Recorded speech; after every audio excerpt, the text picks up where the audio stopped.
కూటమి ప్రభుత్వం ప్రజల దగ్గరికి వెళ్తానంటున్నారు కదా, రైతుల దగ్గరికి వెళ్తే ప్రతి ఒక్కరు చెప్పులు తీసుకుని కొడతారు. వాస్తవానికి పంచాయతీ ఎలక్షన్స్ పెట్టరు. రేపు 26లో వస్తాయి కదా పంచాయతీ ఎలక్షన్స్, అవి పెట్టరు ఖచ్చితంగా చెప్తున్నాను. నా అభిప్రాయం ఏంటంటే అసలు పార్లమెంటే రద్దు ఆయనే చేసి పారేస్తాడు మోడీ గారు. జమిలీ ఎన్నికలు పెట్టేసి ఇంకా రాష్ట్రాలు స్టేట్ అన్నీ ఒకటి చోటాయి కదా. ఇనుప కడ్డీని బాగా ఎర్రగా కాల్చినప్పుడు టప్పని కొడితే అది వంగుతుంది. ఊపులో ఉన్నప్పుడు ఎలక్షన్లు పెట్టేయాలి. ఆ తర్వాత నీకు మర్చిపోతారు జనం కూడా. వాళ్ళు చేసిన పనులు చెప్పాలి కదా, వచ్చి ఇంటింటికి వచ్చి చెప్పాలి. ఈ పని మనం చేసినాము, సూపర్ 6 పార్లమెంట్ చేసినా చెప్పాలి కదా. వాళ్ళు కూడా తిరుగుతామన్నారు, ఇబ్బంది లేదు. గతానికి ఇప్పటికి తేడా ఏంటంటే ఏం చెప్తారు? ఇప్పుడు గతానికి ఇప్పటికి తేడా ఉంది. అప్పుడు మా పథకం తక్కువ ఉంది, ఇప్పుడు పథకం బాగుంది కాబట్టి అంత బాగుంది. కూటమి ప్రభుత్వం ప్రజల దగ్గరికి వెళ్తానంటున్నారు కదా, రైతుల దగ్గరికి వెళ్తే ప్రతి ఒక్కరు చెప్పులు తీసుకుని కొడతారు. వాస్తవానికి చెప్పులు తీసుకుని అంటారు. ఎందుకంటే పల్లెటూరులో చాలా నెగిటివ్ ఉంది, 100% బాగోలేదు. రైతులు అసలు చాలా ఇబ్బంది పడుతున్నారు. పత్తి రైతు కానీ,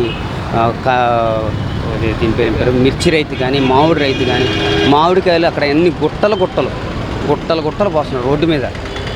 ఊరిని తీసుకెళ్ళిపోండి అని చెప్తున్నారు. ఎంత ఇబ్బంది పడుతున్నారు. ఏమనంటేనేమో జగన్మోహన్ రెడ్డి పిత్తాడు, జగన్మోహన్ రెడ్డి గుద్దాడు అని చెప్పుకుంటున్నారు. కానీ వీళ్ళు రైతుల గురించి ఆలోచించాలిగా. అదొకటి ఆలోచించి చేసుకుంటే రైతుల దగ్గరికి వీళ్ళు వెళ్ళలేరు. పల్లెటూరులో వెళ్ళరన్న. వాస్తవానికి పల్లెటూరులో వాళ్ళు కొడతారు కూడా. వీళ్ళు పంచాయతీ ఎలక్షన్స్ హోల్డ్లో పెడతారు చూడు. పంచాయతీ ఎలక్షన్స్ పెట్టరు. రేపు 26లో వస్తాయి కదా పంచాయతీ ఎలక్షన్స్, అవి పెట్టరు ఖచ్చితంగా చెప్తున్నా. 100% పంచాయతీ ఎలక్షన్స్ పెట్టరు. అది మళ్ళీ కోర్టుకెళ్ళో గీట్టుకెళ్ళో ఏదో చేసి దాన్ని ఆపుతారు 100%. ఎందుకంటే రైతుల దగ్గర నుంచి వ్యతిరేకత ఉంది. 99% వ్యతిరేకత ఉందన్న. నేను పల్లెటూరులో తిరుగుతుంటా. అసలు పల్లెటూరులో రోడ్లు వేస్తున్నారు, ఏం ఉపయోగం? రోడ్లు వేస్తున్నారు అంతే. రోడ్లు ఒకటే, నీకు ఏమీ లేదు. రోడ్లు ఒకటే.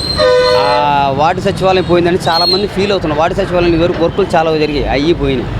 రైతుల దగ్గర నుంచి రైతు భరోసా లేదు, ఏమీ లేదు. రేపు 30 తారీఖున అది కూడా పెండింగ్ పెడతారు. డబ్బులు వేయరు ఖచ్చితంగా. వాళ్ళు పాపం చాలా ఇబ్బంది పడుతున్నారు. వాళ్ళ గురించి ఆలోచిస్తే కొంచెం ప్రజలు ఆలోచిస్తారు. అది కూడా లేకపోతే ఇదిగో రేపు కూరగాయల రేట్లు అన్నీ ఎట్లా పెరుగుతాయి. వాళ్ళ గురించి కూడా ఆలోచిస్తే బాగుంటుంది. ఆయన ఖచ్చితంగా చెప్తున్నా. వాళ్ళు కూడా వెళ్ళేది కూడా ఎవరు తెలుసా? వాళ్ళ పార్టీ తరపున వాళ్ళ దగ్గరికే వెళ్తారు. అర్థమైందా? సామాన్య ప్రజల దగ్గరికి వెళ్తే మాకేం చేసావయ్యా అంటారు. అది రేపు వీళ్ళు ముందర వెళ్తారు. ఏది వైసీపీ వాళ్ళు ముందర వెళ్తారు. వాళ్ళు చూపిస్తారు, పాంప్లెట్ చూపిస్తానంటున్నారు కదా, చూపించి అడుగుతారు నువ్వు ఈ సంవత్సరంలో ఏం చేసావు అది చెప్తారు, క్లియర్గా చెప్తారు. వాళ్ళని అడుగుతారు. వాళ్ళేమీ ఏమి ఉండదు వాళ్ళ దగ్గర, అసలు ఏమీ లేదు. వాళ్ళది ఓన్లీ అమ్మఒడి ఇచ్చాం, ఇది గొప్పగా. నువ్వు నెక్స్ట్ ఇయర్ కూడా ఇస్తామని గ్యారెంటీ లేదు నీ దగ్గర. ఆర్థిక పరిస్థితులు బాగాలేదన్నోడివి అంతకుముందు నువ్వు ఎందుకు ఇచ్చావు? అన్ని పథకాలు ఇస్తానని ఎందుకు చెప్పావు? నీకు తెలీదా? గుర్తులేదా? 14 లక్షల కోట్లు ఉందన్నప్పుడే నువ్వు ఇస్తానంటే ఇప్పుడు మీరే చెప్తున్నావు 8 లక్షలు 7 లక్షలు 9 లక్షలు చెప్తున్నావు కదా. చెప్తున్నప్పుడు నువ్వు ఎందుకు ఇవ్వలేదు? ఎందుకు ఆర్థిక పరిస్థితి ఎప్పుడు బాగాలి అంటే సంవత్సరంలోనే మేము ఒక డెవలప్మెంట్ చేసాం. మన పవన్ కళ్యాణ్ గారు అంటున్నారులే, మేము సంవత్సరంలోనే 30 సంవత్సరాలు ముందలు తీసుకొచ్చేసాం అంటున్నారు. అంటే సంవత్సరంలో 30 సంవత్సరాలు వెనక ముందలు తీసుకొచ్చారా? ఏం చెప్తారు జనాలు? పిచ్చోలా పువ్వులు పెట్టుకున్నారా? ఏం పెట్టుకున్నారన్నా? జనాలు తెలియకుండా ఉందా ఈ రోజులు? ఇప్పుడు వాళ్ళొక 5 ఛానల్స్ ఉన్నాయన్న. ఈ 5 ఛానల్స్లోనే డబ్బాలు కొట్టుకోవటం ఏమీ ఉండదు. జనాలు ఇప్పుడు అన్నీ గమనిస్తున్నారు. అప్పుడు ఎలా ఉంది, ఇప్పుడు ఎలా ఉంది అని జనాలు ఖచ్చితంగా పరీక్షించుకుంటున్నారు. 2.5 సంవత్సరాలు కరోనాలో ఉండి జగన్మోహన్ రెడ్డి గారు ప్రతి పథకం ఇచ్చాడు. 2 సంవత్సరాలు కరోనా ఉందన్న. 2 సంవత్సరాలు ఈ 3 ఆయన చేసిన పరిపాలన 2 సంవత్సరాలన్నరే చేశాడు. 6 సంవత్సరాలు ఏ గవర్నమెంట్, కొత్త గవర్నమెంట్ అందులోనే. ఈయనకైనా ఆల్రెడీ అంతకుముందు చేశాడు కాబట్టి ఉంది. ఈయన అది కాదు. ఈయన 6 నెలలు కొత్త గవర్నమెంట్ రన్నింగ్ చేసుకున్నాడు. తర్వాత ఎమ్మటే కరోనా వచ్చింది. 2 సంవత్సరాలు పడ్డాడు. 2.5 సంవత్సరాల్లో 2 సంవత్సరాలు పరిపాలన చేశాడు. 6 నెలలు మళ్ళీ ఎలక్షన్ వచ్చింది. ఇంకెక్కడ ఆయన పరిపాలన చేశాడు? ఆయన పరిపాలనలో ఇంకా చేస్తూనే ఉన్నాడు. అప్పుడు చేస్తూనే ఉన్నాడు. కాంట్రాక్టులు ఇచ్చాడు కానీ అవ్వలేదు, పనులు అవ్వలేదు. అంటే కొన్ని డెవలప్మెంట్ జరుగుతున్నాయి. ఇప్పుడు కొన్ని కంపెనీలు వచ్చినాయి, అవి వచ్చినాయి, ఇవి వచ్చినాయి అంటారు. డబ్బా ఒకటి కాదు, డబ్బా కొట్టుకోవటం. అది ఏమో జగన్ గవర్నమెంట్లో వచ్చినాయి క్లియర్గా. వాళ్ళే ఎవరో ప్రెస్ నోట్ రిలీజ్ చేస్తున్నారు. కంపెనీ వాళ్ళే ప్రెస్ నోట్ రిలీజ్ చేస్తున్నారు. మొన్న అశోక్ లైలాండ్ దాని గురించి వాళ్ళే ప్రెస్ నోట్ రిలీజ్ చేస్తే 2021లో శాంక్షన్ అయింది. అక్కడ తేలిపోయింది. ఎవరు చేశారు అది? జగన్ గవర్నమెంట్. అన్నీ టీసీఎస్ వచ్చింది, అవి వచ్చింది, ఇవి వచ్చింది, మేమే తెచ్చాం. ఏం తెచ్చింది వీళ్ళు ఏమీ తేలేదు అన్న. ఇప్పుడు తెచ్చిందంతా ఒట్టి డ్రామాలు. వీళ్ళకి అంత సీన్ లేదు, అన్నీ అబద్ధాలు, నోరు తెరిస్తే అబద్ధాలు. వెన్నుపోటుకి అమ్మ మొగుడు, అది మాత్రం ఖచ్చితంగా తెలుగుదేశం పార్టీ అంటేనే వెన్నుపోటు అంటే తెలుగుదేశం పార్టీ. నా అభిప్రాయం ఏంటంటే అసలు పార్లమెంటే రద్దు ఆయనే చేసి పారేస్తాడు మోడీ గారు. ఇప్పుడు రద్దు చేసి పారేసి మొత్తం జమిలీ ఎన్నికలు పెట్టేస్తారు. జమిలీ ఎన్నికలు పెట్టేసి ఇంకా రాష్ట్రాలు స్టేట్లు అన్నీ ఒకటి చోటే కదా, ఒకేసారి పెట్టాలి కదా ఎన్నికలు. అందుకనే వాళ్ళకేమో ఇప్పుడు అందుకనే ఇటు వచ్చినా మంచిదని చెప్పి ఇళ్ళకి వెళ్ళమంటున్నారు. అందుకని ఇప్పటి నుంచే మరి ఇప్పుడు వైసీపీ వాళ్ళు కూడా 3వ తారీఖు కాడ నుంచి మేము కూడా గడప గడపకి వెళ్తాము, చంద్రబాబు వెళ్తారు అందరూ వెళ్ళాలి. మరి ఇప్పుడు జమిలీ ఎన్నికల వల్ల ఎవరికి లాభం అంటారు, ఎవరికి నష్టం అంటారు? ఇప్పుడు జమిలీ ఎన్నికల వల్ల బీజేపీకే ప్లస్ పాయింట్. ఇప్పుడు మోడీ గ్రాఫ్ చాలా పెరిగి, ఆపరేషన్ సింధు అయిన తర్వాత మంచి ఊపులోకి వెళ్ళింది బండి. ఇప్పుడు ఆయన పేరే ఇప్పుడు మంచి ఇదిగా ఉంది. ఇప్పుడు ఇనుప కట్టింది బాగా ఎర్రగా కాల్చినప్పుడు టప్పని కొడితే అది వంగుతుంది. ఊపులో ఉన్నప్పుడు ఎలక్షన్లు పెట్టేయాలి, ఆ తర్వాత నీకు మర్చిపోతారు జనం కూడా. అది నా అభిప్రాయం. ఇదేనా మోడీ చూస్తారని నా తలకాయ బాగా తింటారు. అది ఇప్పుడు మోడీ గారు అందుకనే ఇప్పుడు జమిలీ ఎన్నికలు వస్తాయనే వీళ్ళని ఇంటికి వెళ్ళమని చెప్పింది. ఈ సంక్షేమ పథకాలు తోటకూర ఇవన్నీ కాదు, ఎన్నికలు ఏ క్షణాన వస్తాయి. ఇక జమిలీ ఎన్నికలు అని లేదు, అదేం లేదు. అవసరమైతే ఆయన పార్లమెంట్ రద్దు చేసి పారేస్తాడు. రద్దు చేయడానికి అవకాశం ఉంది, ఆయన పార్లమెంటు ఆయన ఇష్టం.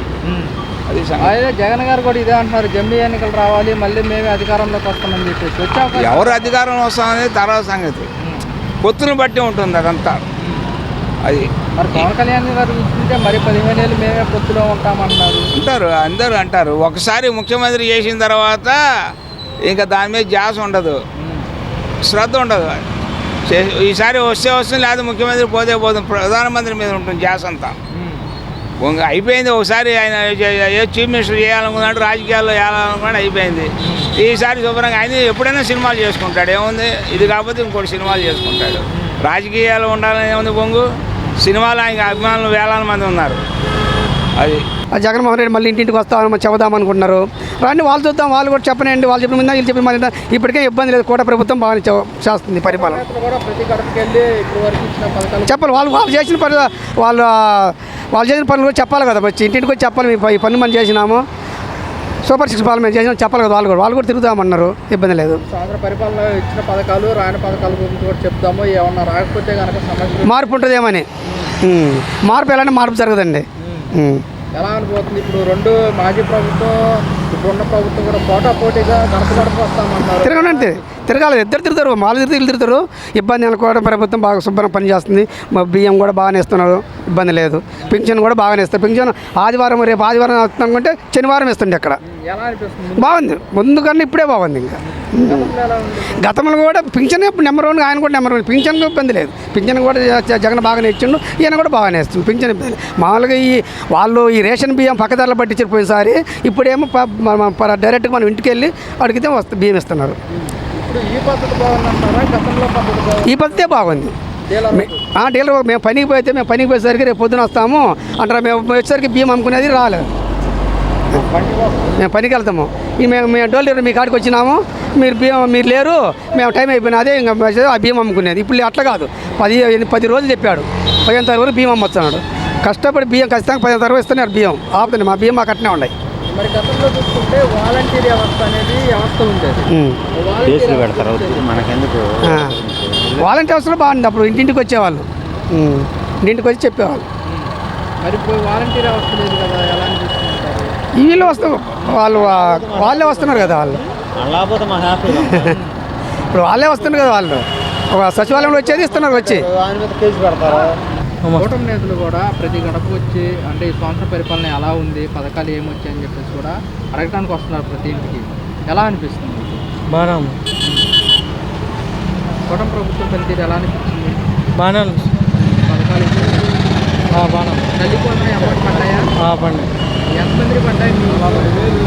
ఇద్దరికి గతంలో ఒకరికి ఎలా అనిపించింది ప్రభుత్వం? బాగానే మళ్ళీ రైతులకు సంబంధించి కూడా ఈ రోజున అందరూ సుఖీబాబు కూడా ఇస్తామని చెప్తుంది. అలాగే చూసుకుంటే మహిళలకు సంబంధించి ఆగస్టు 15 నుంచి ఉచిత బస్సు ప్రయాణం కూడా అంటున్నారు. ఎలా అనిపిస్తుంది ఈ పథకాలు? బాగానే ఉన్నాను. గతానికి ఇప్పటికి తేడా ఏంటంటే ఏం చెప్తారు? ఇప్పుడు గతానికి ఇప్పటికి తేడా ఉంది. అప్పుడు మా పథకం తక్కువ ఉంది, ఇప్పుడు పథకం బాగుంది కాబట్టి అంత బాగుంది. కూటమి ప్రభుత్వం సంక్షేమ ప్లస్తో డెవలప్మెంట్ అంటున్నారు కదా, డెవలప్మెంట్ ఏ విధంగా ఉంది? డెవలప్మెంట్ అంటే అది ఇంకా టైం పట్టిద్ది, ఇంకా అప్పుడప్పుడే పర్లేదు. మళ్ళీ మాజీ ప్రభుత్వాలు కూడా జగన్మోహన్ రెడ్డి కూడా వాళ్ళ నాయకుల్ని ఇంటికి పంపిస్తున్నాడు, పంపిస్తున్నాడు. అంటే పథకాలు ఏమీ లేదు, కూటమి ప్రభుత్వం వచ్చిన తర్వాత ప్రజలు నిలదీయాలని చెప్పేసి కూడా నాయకులు పంపిస్తున్నారు. స్వాగతిస్తారా వాళ్ళు వస్తే మీరు? అది ప్రభుత్వం బట్టి ఉండిద్ది, అది ప్రభుత్వం బట్టి ఉండిద్ది, అదే మనం చెప్పండి.